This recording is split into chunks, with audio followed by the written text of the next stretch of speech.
Mesdames, Messieurs, bonjour. À peine quelques voix discordantes audibles officiellement à l'annonce de sa relance. Il s'agit du PVI, Programme de vérification d'importation nouvelle génération, rallié hier par plus d'un, en l'occurrence les disciples de Saint Matthieu.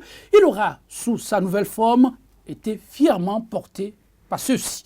Bientôt 2 mois qu'il est en pleine phase opérationnelle. Et déjà, le PVI en croit les premières autorités du pays et responsables à divers niveaux comptent des résultats qui forceraient l'admiration. Alors, quels sont ces résultats déjà perceptibles sur le terrain? Le PVI en passe plutôt de combler l'une des grandes attentes, révolutionner le secteur portuaire. La question reste posée sur les lèvres de bon nombre d'acteurs portuaires. Et à quel prix cette réforme? 100% Bénin, le numéro du jour, marquera un point d'arrêt sur ces différents aspects qui continuent d'être des sujets à polémique par endroits. Ce sera à travers le regard non des autorités, mais de celui d'un observateur averti des questions d'ordre socio-politique et économique au Bénin et au-delà du Bénin.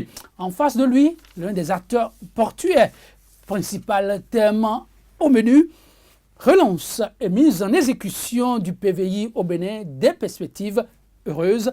À nos côtés, pour l'instant, débat, il a nom Maître Alain Orola, avocat au barreau de Cotonou.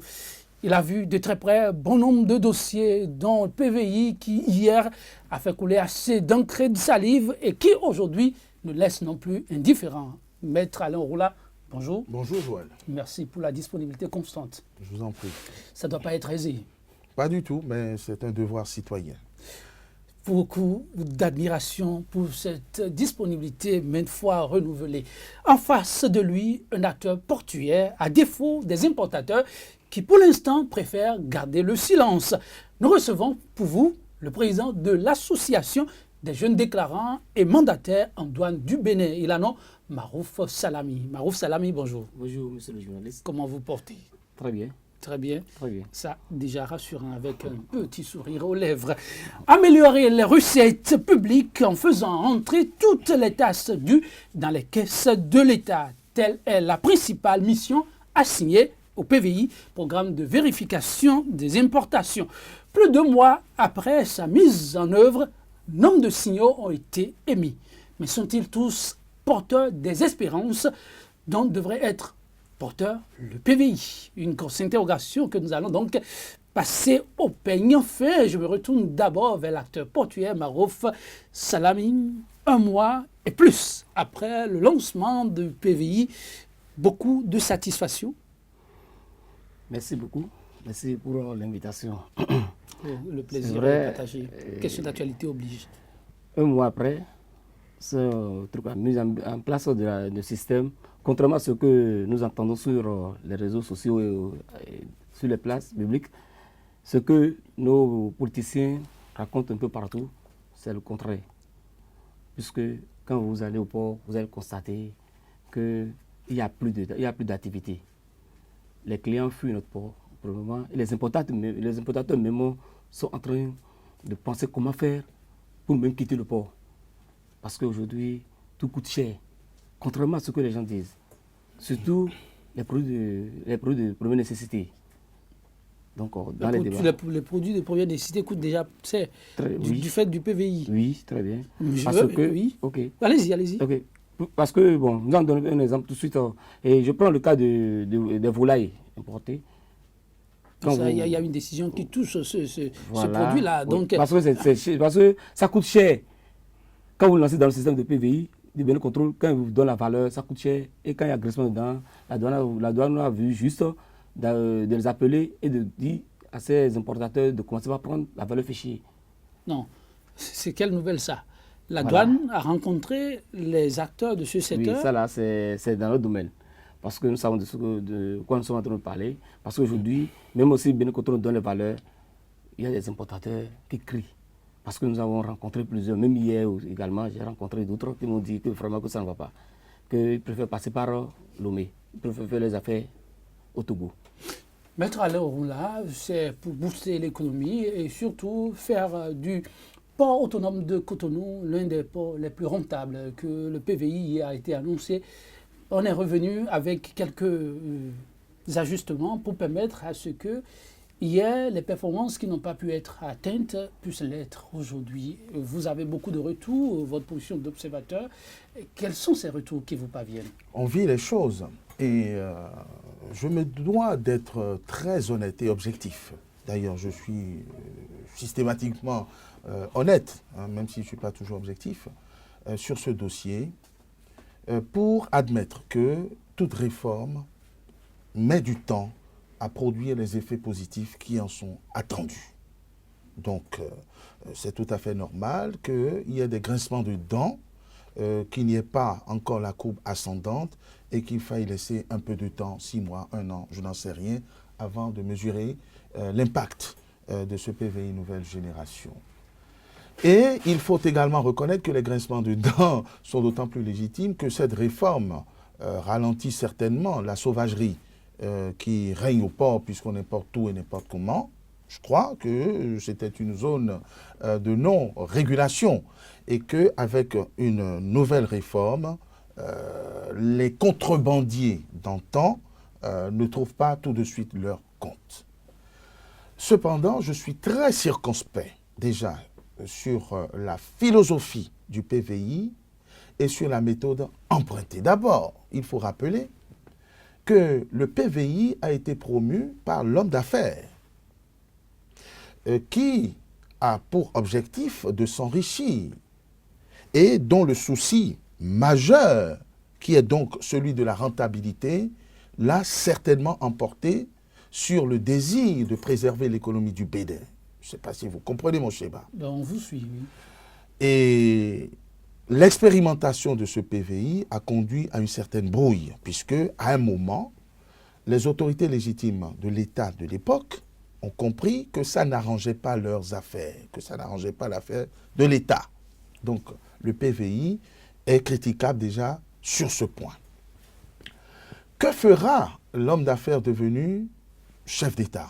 Bien sûr, si le PVI était bon pour lui hier, il est forcément bon encore aujourd'hui. Et on met à contribution l'État dont on met les moyens à disposition pour réussir ce PVI. Mais pourquoi ne pas faire les réformes en interne? Parce que dans tous les grands pays du monde, dans les pays portuaires, les recettes douanières, les contrôles aux frontières maritimes sont confiés à des autorités. Pourquoi exclure l'administration des douanes, si j'ai bien compris le mécanisme, ou pourquoi les mettre au second plan? Aujourd'hui, l'administration douanière, elle est associée. Oui, bien sûr, mais vous savez... Devant pour expliquer un peu oui, et c'est ça qui fait la différence entre le PVI qu'on a connu hier et celui Ce qui en est vigueur. malheureux dans notre pays, c'est que les positions changent au gré des positions. C'est-à-dire Écoutez, le PVI a été combattu, entre autres, par les mêmes officiers des douanes qui étaient acquis au président Yaïboni à un moment où l'homme d'affaires Patrice Talon n'était plus en odeur de sainteté. Aujourd'hui, il est chef d'État. Donc on s'aligne, on se range. Je veux dire que même si les arguments avancés ne manquent pas de pertinence, la forme et les acteurs qui les expriment manquent de crédibilité puisqu'ils manquent tout simplement de constance. Donc, je ne veux pas m'appuyer sur les slogans, sur leur position pour savoir si c'est du bon ou pas.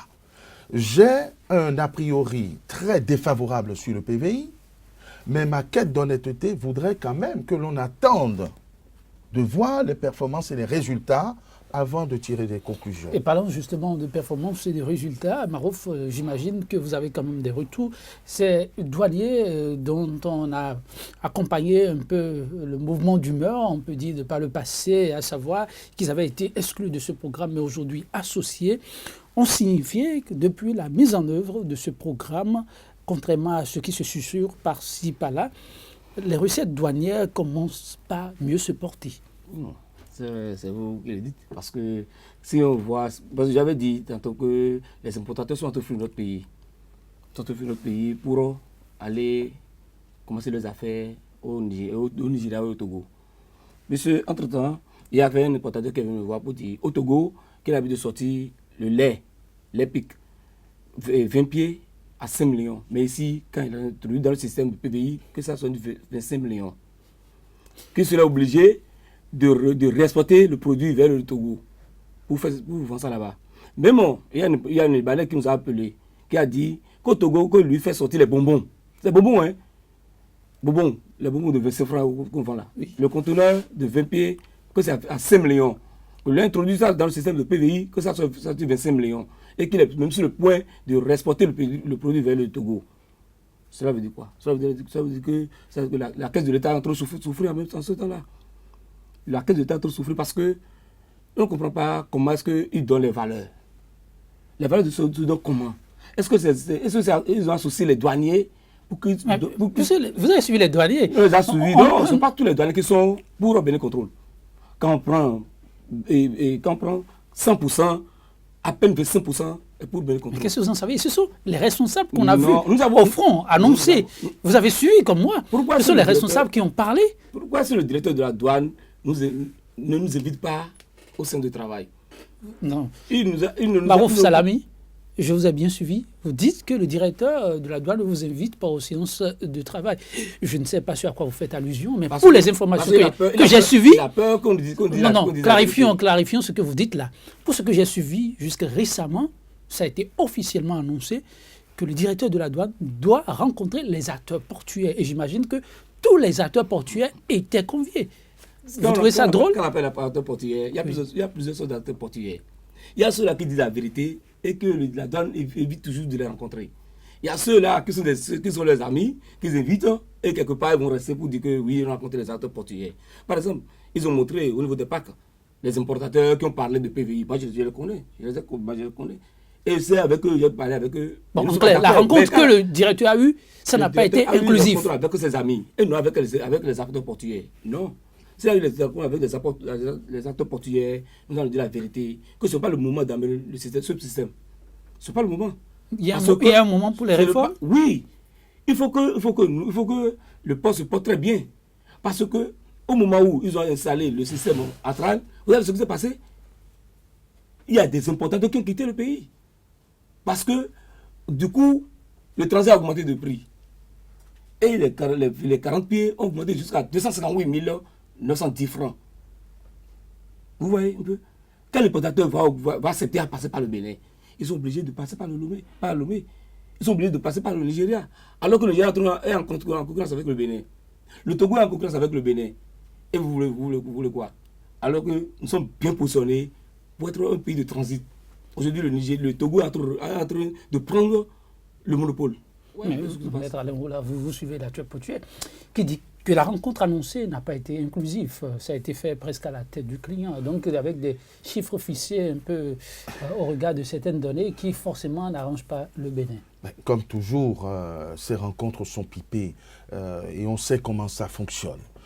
Je ne pense pas qu'un douanier conséquent accepte cette réforme. Sérieux? Parce que, écoutez, qui perçoit les recettes aux frontières? C'est l'administration. Et là, on fait jouer un rôle secondaire, pour ne pas dire subalterne, à l'administration. S'il y en a parmi eux qui applaudissent, c'est tant mieux pour eux, mais je trouve que ce n'est pas sincère, ce n'est pas crédible, ce n'est pas normal. C'est comme si, à peu de choses près, on vous dit, écoutez, militaires, vous ne serez plus en première ligne lorsqu'il y aura une guerre dans notre pays, et que d'autres civils, que des privés, aillent se mettre en première ligne, c'est anachronique. Maintenant, il y a une équipe qui détermine la politique de la nation et qui décide que c'est ça. Donc que certains administrateurs et certains officiers des douanes veuillent préserver leur position, leur place et accompagnent, c'est leur droit. Mais je ne comprends pas pour quelle raison on ne veut pas laisser les premiers acteurs impliqués dans la collecte des recettes douanières jouer ce jeu. Pourquoi on ne fait pas la réforme à l'intérieur de l'administration des douanes, qui a péché par le passé, on est bien d'accord, parce qu'il n'y a pas de contrôle, les choses se font n'importe comment. Le Bénin est l'un des rares pays où on voit des douaniers riches. Ailleurs, ce serait suspect, donc ça explique beaucoup de choses. Mais il n'empêche que les réformes de cette nature doivent se faire avec ces acteurs, comme on l'a eu avec le ministre Biotchané, qui a réformé en son temps, quand il était ministre des Finances sous le président Kérékou, qui a révolutionné un peu la manière de procéder au sein de l'administration des douanes. Et il est là actuellement. Écoutez, oui, il est là. Bon, il a peut-être trouvé que les réformes actuelles sont plus pertinentes que celles que lui, il a engagées. Mais ce dont je parle, c'est tout simplement une question de bon sens. Je ne vois pas pourquoi c'est forcément une société privée, des intérêts privés, parce qu'on va vous justifier la chose, qui a à se substituer à une fonction régalienne. La collecte des recettes. Bientôt, on changera les inspecteurs du Trésor ou les percepteurs. Il paraît que ceux à qui vous faites allusion seront payés à la charge et donc conséquents de ce qui les attend et ils feront mieux que les douaniers dans cette position. C'est peut-être une logique capitaliste dure, mais c'est contraire à la République et aux fonctions régaliennes de la République. C'est tout ce que je dis. Si on soupçonne les douaniers de ne pas faire suffisamment de chiffres ou d'en détourner de trop, ben, il faut faire la réforme au sein de l'administration des douanes. Mais le contrôle des recettes aux frontières maritimes, pour moi, ça reste l'affaire des douaniers. J'ignore pour quelles raisons on procède de la sorte. D'autre part, vous savez, si la chose est juste, ça se voit. Les résultats sont là, les résultats provisoires, les résultats de l'expérimentation qui a peut-être été mal faite pour le PVI et ce qu'on a reconnu, puisque aujourd'hui, ces nouvelles générations, d'eux-mêmes, puisqu'il y en a déjà eu une première nouvelle génération, c'est que notre port n'est plus compétitif, ou l'est de moins en moins. Ce qui est évident, c'est que si les acteurs portuaires n'y trouvent pas leur compte, ben, ils vont opérer ailleurs. C'est tout aussi simple que cela. Et moi, je voudrais que nos autorités soient attentives à ce constat. Parce que si il y a une dispersion de ressources, c'est qu'il y a quelque chose qui ne fonctionne pas dans le système. Il va falloir corriger. Forcément. Tout compte faire, aujourd'hui, c'est, comme vous l'avez annoncé, une expérimentation bis, si on peut le dire. Un mois, c'est peut-être trop tôt pour tirer déjà les grandes leçons, mais le constat est que graduellement, le PVI pourra aller vers d'autres secteurs. Et Barouf, vous vous offusquez de ne pas avoir pris part à la première rencontre. La seconde, vous y serez sans nul doute, puisqu'on apprend dans les coulisses, et peut-être vous êtes aussi informé, le PVI sera appliqué au secteur dans lequel vous évoluez, le secteur des véhicules d'occasion. À l'occasion, vous aurez droit au chapitre sans doute, Marouf Salami. On n'a pas un problème. Parce que c'est encore un problème? Oui, c'est un problème. Le PVI vers oui, vous? parce qu'on dit PVI, Programme de vérification des importations. Mais on ne comprend pas pourquoi PVI est rentré dans le véhicule d'occasion. Parce qu'on nous a déjà donné une marge. Vous avez déjà donné une marge. Depuis, ils ont dit que tous les véhicules, que ce soit de l'année récente, que ce soit de l'année 1979, qu'on a payé 1 million pour la voler en douane. C'est fini. Qu'est-ce que le PVI est parti chercher encore dans le véhicule d'occasion? Je pose une question. Et depuis, je suis en train de poser la question, je n'ai jamais la réponse. Vous avez posé la question à qui de droit? Aux autorités? On les a posé la question, ils n'ont jamais donné la réponse. Parce que, qu'est-ce que vous voulez? Ils veulent seulement les 47 200 tracking là. Et il veut l'agent de la bande, les 8 000 et quelques que nous payons pour la bande. C'est ça pour ça qu'il veut aller prendre ce secteur. Parce que sinon, c'est vous-même. Vous avez resté là, dans vos bureaux, et vous avez nous sorti un barème, et nous suivons ce barème. Mais vous avez dit que vous allez encore rentrer dans les véhicules d'occasion. Pour faire quoi? Qu'est-ce que la douane n'est pas en train de faire dans les véhicules d'occasion? La douane fait tout déjà. La douane fait tout déjà. Et pourquoi sont-nous partis? Maintenant, là où il y a problème encore, c'est qu'il veut prendre le travail de la douane. Et la douane même n'est pas consciente. Parce que, non. N'exagérez pas. Vous ne pouvez pas dire de la douane. C'est presque une institution. Dit que la douane n'est pas consciente. Voilà. Sinon, ils nous ont présenté des trucs. Bon, ils nous ont appelés. Moi, je suis allé juste pour voir ce qu'ils vont nous présenter. Ils ont présenté tout ce qu'ils vont. Les papiers qu'on va commencer par présenter. Et ils nous ont dit que maintenant, la douane, ils vont assister la douane. Ils vont assister la douane. Et quand on va faire les enlèvements, que à la place de macarons de la douane, qu'il y aura des autocollants de Bénécontrôle. Et dans un coin, là, il y aura le logo de la douane. Ça, le logo là, c'est le Bénécontrôle, mais dans un coin, il y aura le logo de la douane. Et ce sont eux qui vont mettre les véhicules au parc de regroupement. Ça vous gêne? Attendez. Bon, allez-y. Non, c'est la douane qui fait ça. Maintenant, de parc de regroupement au parc destination finale, ce sont eux qui vont conduire les véhicules vers les destinations finales. C'est les activités de la douane. Mais pourquoi c'est les activités de la douane? Pourquoi eux maintenant ils vont prendre ces activités-là pour dire qu'ils veulent seulement assister la douane? Non. Ils veulent prendre l'activité-là.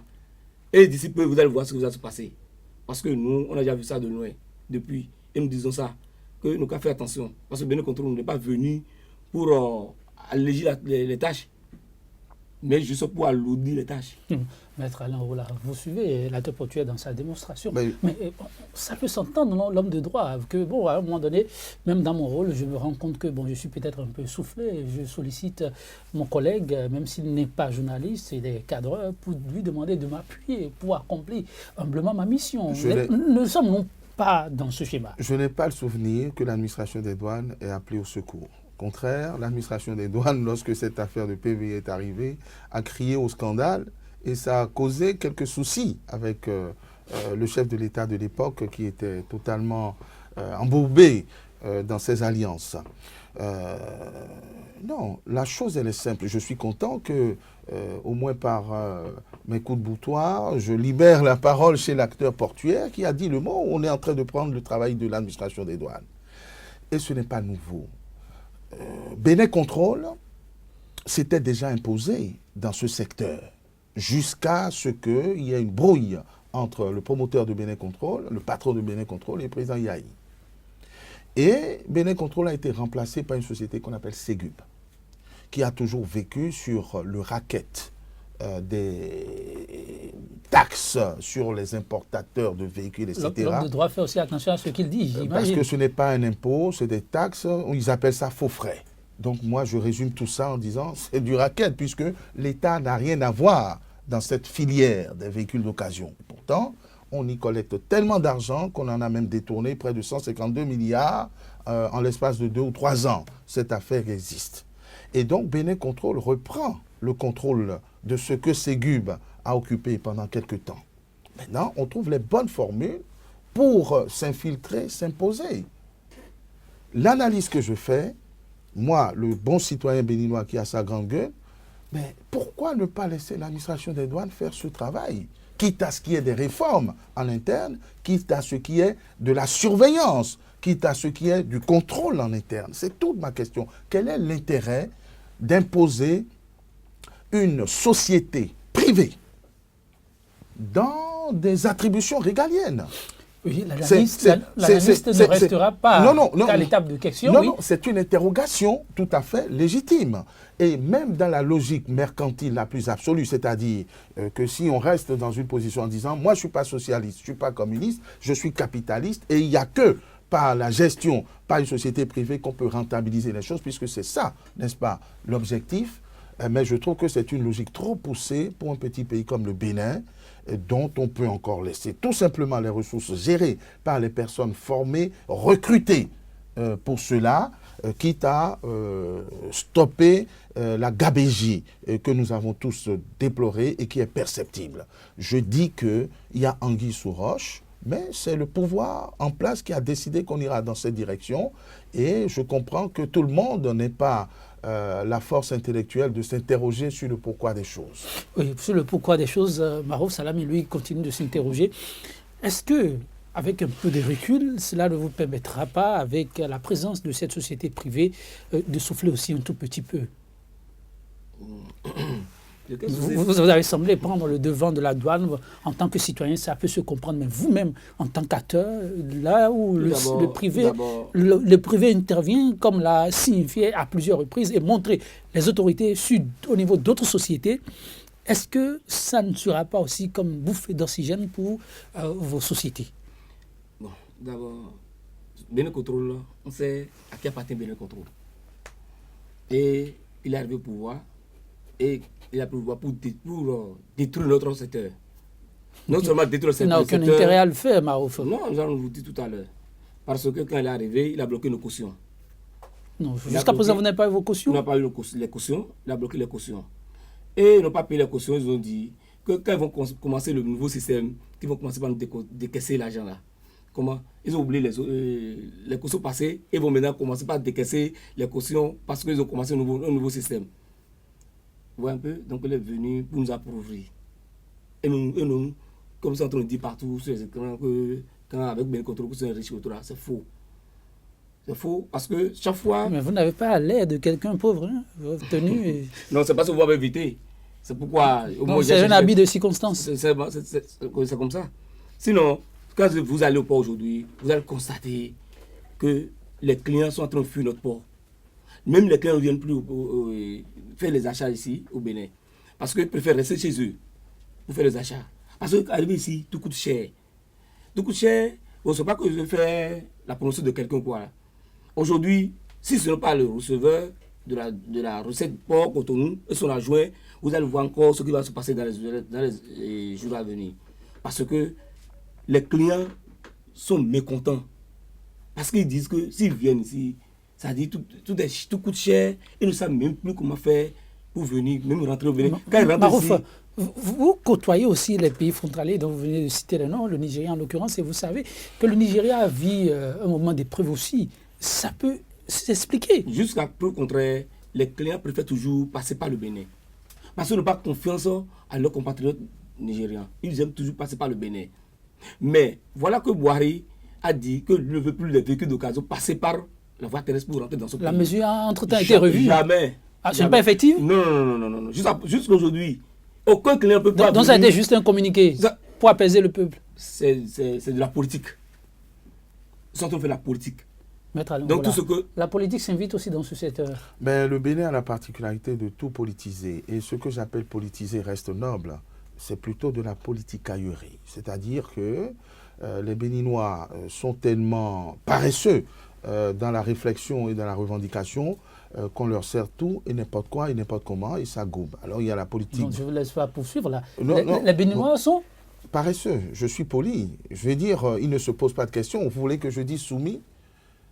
Puisque les choses qui appellent revendication... On n'a pas l'impression d'avoir un peuple soumis. Oui, mais c'est un peuple qui réagit une fois tous les 5 ans, et quand on le lui permet, alors que la veille doit être quotidienne, l'éveil doit être permanent. Moi, j'ai posé une interrogation qui vous fait sourire, mais je sais que vous en avez mesuré la pertinence. Quel est le mobile, quelle est la motivation? Je dis, pourquoi on veut dégommer les douaniers? Comme ils le disent. S'ils ne sont pas bons, on les remplace. Si leurs méthodes ne sont pas bonnes, on corrige. Mais en tant que citoyen, en tant que quelqu'un qui connaît un peu le fonctionnement des choses, mais dans quel pays vous allez imposer qu'un privé commande aux douaniers?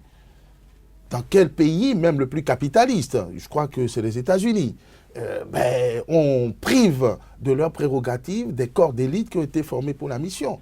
Bientôt, il y aura un programme de vérification des plaidoiries. Voyez-vous. Ça, c'est une plaisanterie. Non, mais c'est ce qui se passe. Et comme c'est dit par les autorités constituées, plus personne ne fait attention aux cris. Alors, les histoires de communiquer, de ci, de ça, c'est toujours une forme, une approche de la pilule qu'on fait passer tout doucement. C'est un acteur qui dit que les véhicules ne passent pas, mais que les Nigérians préfèrent venir chercher ici, etc.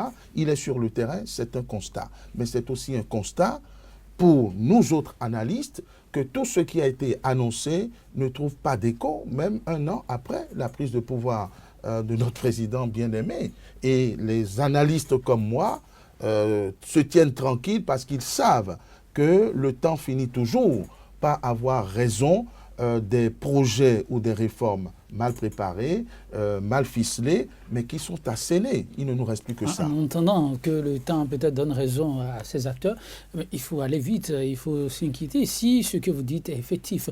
Mais je continue de m'appuyer quand même sur les données que les autorités ont mises à disposition. Et voilà des autorités qui ont maintes fois clamé leur disponibilité pour l'écoute, le dialogue. À votre niveau, est-ce que vous êtes suffisamment structuré ou c'est un peu de façon dispersée, comme on l'a observé au niveau de certains secteurs, que vous êtes allé taper à la porte des autorités? Bon, merci beaucoup. Et bon, je ne veux pas décourager le maître. Sinon, j'aimerais avoir devant moi un acteur portugais de l'autre côté. Ah, ils ont tous décliné l'offre. Ils ont dit que ce n'est pas... On va bien discuter. Ils ont dit que ce n'est pas le moment pour eux d'intervenir. C'est pourquoi j'ai trouvé bizarre que vous avez dit bon, qui a déjà matière. Bon. Oui, parce que vous savez, au Bénin, si vous ne connaissez pas peut-être un ministre ou quelqu'un, même si vous tapez à leur porte, on ne va jamais vous ouvrir. Vous ouvrez ça. Même dans votre milieu. Même dans notre Quand milieu. même on parle de vous. Le ministre Khéroumé nous a appelé un jour. C'était dans le mois passé, juin passé. Il nous a appelé et nous sommes allés là-bas. Il nous a donné rendez-vous de 18h à 17h. Et c'est après 18h30, vers 19h qu'il nous a reçus. Il nous a reçus pour 30 minutes seulement. Même pas pour 30 minutes. Le chef est très occupé. Voilà. C'est le ministre de la République. C'est un ministre de la République, hein, mais il doit faire ses programmes. Parce que nous sommes venus pour un problème. Mais quand il nous a reçus, il a dit que non, qu'il connaît déjà nos problèmes. Et qu'il attend dans 2 semaines que ça va être résolu. Mais ce n'est pas un bon chef. Ce n'est pas un bon chef. Parce que de Un 2 bon semaines, chef doit connaître le problème des siens. Non, il doit nous écouter d'abord. Non, ça c'est vrai, oui. Il doit nous écouter. Et maintenant, c'est là qu'il va prendre des mesures pour aller contre ce que nous voulons dire. Il ne nous a même pas écouté, mais directement il dit que non, je connais déjà vos problèmes et donne-moi 2 semaines. Ça fait bientôt 1 an, les 2 semaines. On n'a pas encore trouvé une solution. Nous avons écrit au président de la République également. Et arrivé là-bas, comme on n'a pas trouvé de solution, on a encore envoyé la même lettre. Ils nous ont dit là-bas que le président n'a pas de notre temps pour même lire notre lettre. Vous savez, il y en a qui ne rendent pas souvent service au chef. Oui, c'est ça que je suis en train de dire. Ça veut dire que le chef même ne veut pas nous écouter. Nous qui sommes restés sur le soleil, sous la pluie, pour l'élu, et pour le mettre là, il n'a pas notre temps. Et je profite même pour dire qu'on a également écrit au président Adjavo Sébastien 3 fois de suite. Vous l'avez écrit à quel titre? Non, parce que c'est lui que moi j'ai suivi. C'est lui qui m'a d'abord. Vous parlez du patronat là. Ok, non mais maintenant, par rapport, aujourd'hui, nous avons des problèmes dans le secteur. On ne voit plus qui a adressé les lettres. Nous sommes là. Et juste aujourd'hui, on se tourne autour de nous pour dire à qui maintenant on va s'adresser la lettre pour au moins trouver satisfaction chez nous. Mais il n'y a personne. Il n'y a personne. Est-ce que nous allons écrire, maintenant on va commencer par saisir le procureur de la République par rapport à ça? Alors qu'à côté, nous avons quelqu'un que directement on va saisir et va nous écouter. C'est pourquoi je suis en train de dire, si aujourd'hui, ce n'est pas le recevoir sur la juin, je vous assure tout que la semaine prochaine, que nous voulons paralyser le secteur. Nous allons le faire et peut-être nous pouvons nous envoyer des militaires pour nous taper. Il n'y a pas de problème, mais ça doit commencer par quelque part. Là, les gens vont nous écouter. L'avocat, j'imagine que ça ne doit pas se passer comme ça. Devant la loi, vous avez écrit, parce qu'on ne vous a pas écouté, maintenant il faut tout paralyser. Mais vous savez, je suis polyvalent. L'avocat s'exprime au prétoire, ici c'est le citoyen, c'est l'analyste. L'analyste observe ça comment? Écoutez, je crois que c'est une situation qui les pousse à de telles extrémités. Et mon cher ami, rassurez-vous, je n'ai pas besoin d'être fort, au contraire. S'il y en a qui ont la prétention de gérer à votre place, comprenez, souffrez qu'il y en a qui ont la prétention de comprendre ce qui se passe. Et pour parler encore de ce PVI, je n'ai pas tous les chiffres, mais je sais par exemple que quand la première expérimentation a été faite, contrairement au cahier des charges, les recettes douanières n'ont pas augmenté, elles ont au contraire baissé, elles ont chuté. Je ne sais pas si vous vous souvenez de ça. Si. Et ça, c'est l'administration, exactement. Donc, il y a ces antécédents qui ne mettent pas à l'aise pour défendre ce projet. Je sais que c'est ce qui est peu défendable, qui est défendu à corps et à cri par nos autorités constituées. Donc moi je pense que... Il n'y a pas que vos autorités, on a vu d'autres défendre le nouveau programme. Écoutez, vous savez, peu de gens font preuve d'indépendance et d'honnêteté intellectuelle. Et moi je dis que si les acteurs portuaires s'énervent, c'est parce qu'ils ont faim, parce que s'ils n'avaient pas faim, il n'y aurait pas autant de sautes d'humeur. Ils allaient s'accommoder des dysfonctionnements pourvu qu'ils tirent leur marron du feu. Donc ça veut dire très concrètement que les mesures en cours d'expérimentation n'arrangent pas ceux qui vivent des recettes du port, je veux parler des importateurs et autres acteurs portuaires. Alors à partir de là, il faudrait que les autorités comprennent. Je pense qu'eux, ils ont un plan précis qu'ils déroulent, qu'ils imposent. Mais je les invite à tenir compte de ce qu'une société peut faire, ce qu'un capitaliste peut faire et qui est totalement aux antipodes de ce que devrait faire un gouvernant.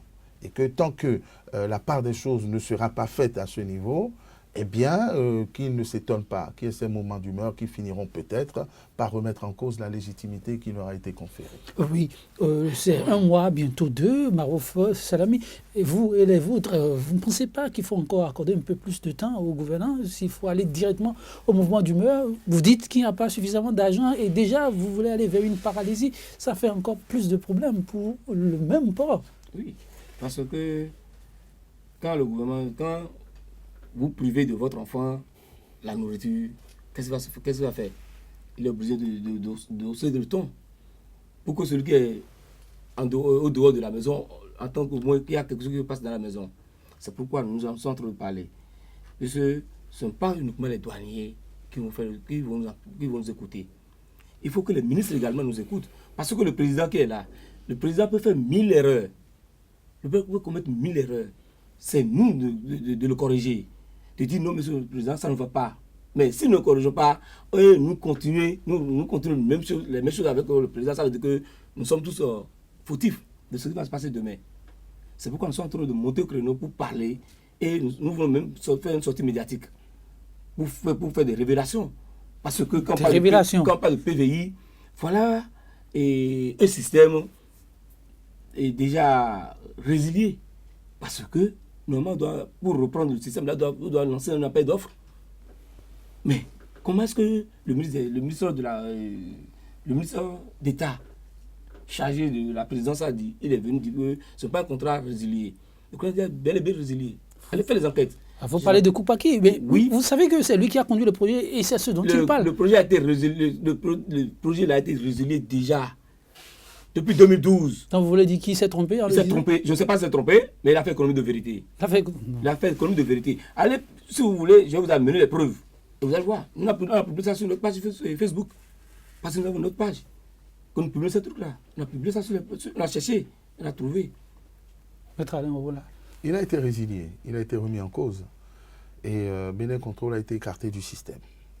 Et Bénin Contrôle est revenu et par des décrets, des arrêtés, on a suspendu et rompu les activités conférées à Ségum. Et Bénin Contrôle a été remis en selle. Donc, je suis impressionné par la documentation de mon vis-à-vis. Effectivement, il y a des soucis d'ordre juridique, mais c'est des soucis dont nos chefs ne s'embarrassent que peu. Ah ben, parlant de soucis, vous m'obligez à vous relancer par rapport au contenu du programme actuellement en vigueur. J'imagine que vous avez pu le parcourir, l'actuel. Écoutez, j'avoue, je n'ai jamais vu copie du contrat ni du cahier des charges. C'est pas vrai, je sais que vous fouillez beaucoup. Je crois que les choses sont gérées dans une certaine opacité. Non. La tête portuaire dira certainement le contraire. Oui, Marouf, vous avez eu le contrat? On n'a pas vu le contrat. On a cherché, on n'a pas vu. On a même demandé. Vous avez cherché le contrat? On a demandé aux autorités de Bénin Contrôle que nous voulons voir leur cas de charge. Mais il y a quelqu'un qui a même dit que lui-même là où il est, qui n'a rien vu d'abord. Qu'on les a dit qu'ils n'ont pas commencé le travail. Voilà un pays où tout se gère en catimini. Et encore, il y a encore des trucs que nous allons dire, mais nous allons profiter pour éclairer un peu. Oui, allez-y très rapidement. Vous savez, au port autonome de Cotonou, nous avons plusieurs sortes de transit. Il y a les 117 et les 114. Je ne sais pas, je peux aller rapidement. Allez-y rapidement, oui, parce que le temps... Puisque actuellement, nous sommes confrontés à un système où, quand les véhicules sont au niveau de parc, nous ont dit qu'on doit payer 379 000. Les 379 000, y compris toutes les prestations des structures opérant au port autonome de Cotonou. C'est-à-dire le port, CNCB, Akona, tout le monde. Mais quand le véhicule est dans un conteneur, on ne doit plus payer les mêmes montants là. Mais aujourd'hui, la douane nous dit que nous devons payer les mêmes montants. Donc c'est peut-être la nouvelle donne avec un nouveau PVI. Non, parce que il y a quelque chose, il y a quelque part où, ici j'ai amené ça, parce qu'on appelle RAP, un système qu'on appelle RAP là, ça c'est-à-dire l'ensemble des frais, des prestataires. Et déjà au niveau de cette rubrique. Normalement, quand c'est dans un conteneur, on doit lever ça parce que quand vous mettez conteneur dans Sidonia, en même temps, tous les acteurs facturent encore leurs prestations sur le BFI. Vous voulez dire que là, on veut vous gruger? Voilà. Maintenant, nous payons 2 fois les prestations. Non. C'est quoi? C'est tout fantaisiste. Je vous laisse ça. Oui. Vous allez voir. Parce que ici, Par exemple, c'est un véhicule au niveau des parcs. Ici, c'est 319 000, y compris toutes les frais. Quand c'est dans un conteneur, vous allez voir que toutes les structures... Est-ce que vous avez attiré l'attention des dirigeants là-dessus? Nous avons attiré l'attention, ils ont compris. Mais il y a un problème qui se pose actuellement. C'est-à-dire par rapport au CBA, que lui l'a compris, mais lui dit toujours qu'on doit prendre le même montant comme au niveau des parcs. On a refusé. CBA, il est plus autoritaire Voilà, que l'autorité. Les autorités nous dit que les gens ont raison. Mais au lieu de reparamétrer le système, lui ne veut pas. Donc vous avez l'impression que ça joue sur les deux ficelles. Là, il y a problème. Parce que quand son chef hiérarchique dit, les gens ont raison sur toi, mais on va chercher un moyen pour corriger ça. Lui dit non. Ils n'ont qu'à payer comme ça. Alors que directement, le client qui vient au Bénin, qui donne, qui sait que le véhicule est dans un conteneur, il doit payer, il doit dépenser au moins 1,3 million pour faire sortir, oui. et se retrouve pratiquement à 2 millions. Est-ce qu'il va encore revenir au Bénin? La caisse de l'État est en train de souffrir en ce moment-là. Il préfère passer par Lomé. Parce qu'à Lomé, monsieur le journaliste, vous pouvez faire un tour là-bas. La nuit, vous allez croire que peut-être que c'est encore un autre village qu'ils ont créé sur la mer. À Lomé. À Lomé. Non, mais écoutez, ne faites pas de la publicité, Non, c'est pas de la contre-publicité pour votre pays. Soyez citoyen. Non, soyez patriote. Non, parce qu'aujourd'hui, quand on va à Lomé, la nuit, on a l'impression qu'il y a un village sur l'eau. Imaginez un instant. Donc, c'est si densifier l'activité. Le mois passé, la Somemap a traité 1500 véhicules. Le mois passé. 1500 véhicules. 1500 véhicules. Alors qu'avant, il faut jusqu'à 25 000, 30 000 véhicules par mois. Aujourd'hui, ils ont fait 1500. C'est-à-dire mesdames, messieurs, journalier, quoi. Donc, voilà. Maître Alain Roux, Marouf Salami, mesdames, messieurs, vous comprenez, le sujet d'envergure, 45 minutes ne suffira pas à tout éplucher. On vous donne rendez-vous, pourquoi pas. Pour un prochain numéro, on y reviendra plus amplement, d'autres volets, pourquoi pas. Très rapidement, je demanderai, avec votre permission aussi, je sais que vous me l'accordez déjà, le mot de la fin. Oui, Maître Alain Roux, là, qu'avez-vous envie de dire? Ben, je leur souhaite beaucoup de courage et de leur dire que c'est ainsi que le Bénin se révèle d'abord et que peut-être qu'avec des mouvements bien organisés, ils parviendront à faire corriger la copie. Oui, Marouf, très rapidement, ouais, bon, vous aurez l'occasion de revenir. Allez-y. Je vous remercie beaucoup et je remercie tous les acteurs portugais et d'avoir de la patience parce que les autorités de recettes port, autonome, douane nous ont déjà rassurés que d'ici le mois de juin, qu'on va trouver solution à nos problèmes. Merci. Merci, Maître Alain Orola, Marouf Salami. Merci. Mesdames, Messieurs, 100% Bénin, nous y mettons ainsi un terme, mais non sans cette citation du généticien écrivain français Albert Jacquard. Je cite: la principale performance de chacun est sa capacité à participer à l'intelligence collective, à mettre en sourdine son jeu et à s'insérer dans le non. Celui-ci étant plus riche que la personne des jeux dans laquelle l'attitude compétitive enferme chacun. Mesdames, Messieurs, merci à vous pour la fidélité. Plein succès à vous dans vos diverses initiatives et à très vite.